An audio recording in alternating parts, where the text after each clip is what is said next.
Hello guys, welcome to my channel. This is the fourth tutorial in this course, and in this tutorial we are going to talk about variables in Python.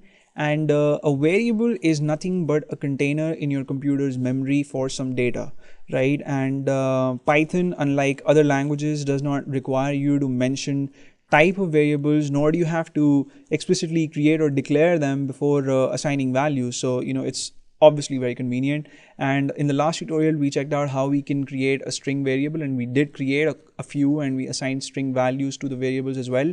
And now I'm going to demonstrate how you can create a variable with a numeric value in it, right? And there are lots of different kinds of things that you can store in your variables, strings and numbers and whole numbers and fractional numbers, and you can also create lists and tuples and dictionaries, and we're going to talk about all of that in this course. But for the time being, let's create a variable that has a number in it. So I'll call it var1 or variable 1, and I'll use the assignment operator or the equal to symbol, and I'll give it the value 55.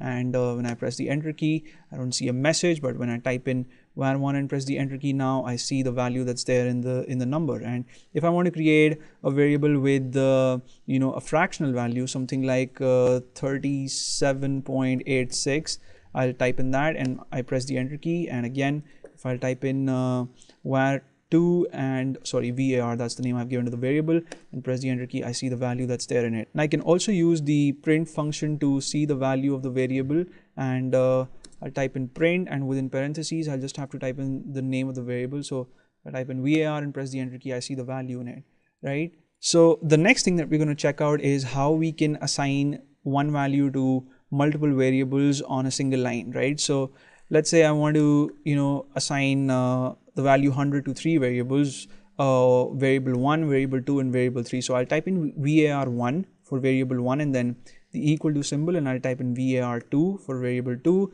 another equal to symbol, and then var3 for variable 3. And then after the final assignment operator, I'll type in the value that I want to assign. So if I want to assign 100, I'll type in 100 and I'll press the enter key. And if you guys are wondering that, okay, var1 we already created, and we're assigning a new value now, that's allowed in Python, right? So if that's actually the purpose of having a variable. A variable can have different values. You can change the values in variables, whereas in a constant, if you give it a value, then throughout the life of the program the constant sticks with that value, right? So now if I type in var1, then I get 100. For var2 I'll get 100 again, and var3 will also yield 100. Right, so the same value has been stored in the three different variables.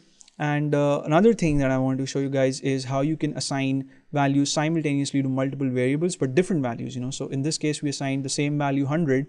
If you want to assign different values to the three variables, but you want to do that in the same line, then the way you do it is you'll type in the names of your variables. So var1, and then you use the comma symbol to separate the variable names this time. So var2 and var3, and then you use just one assignment operator, or you have to type in the equal to symbol just once, and then you can type in your values. So let's say I want to store 100 in var1, and then 65.82 in var2, and then I want to store a string in var3. So I just type in string within double quotes, and when I press the enter key, my variables have been created, values have been stored, and I can check that. So var2 has 65.82, var3 has the string in it, and var1 should have 100, and when I press the enter key, I see the value, right? So this tutorial was supposed to be an introduction to variables, and in the next tutorial we're going to talk about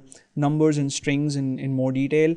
And thank you so much for watching this one. I'll see you in the next tutorial, and you may subscribe to my channel if you haven't already, and take care.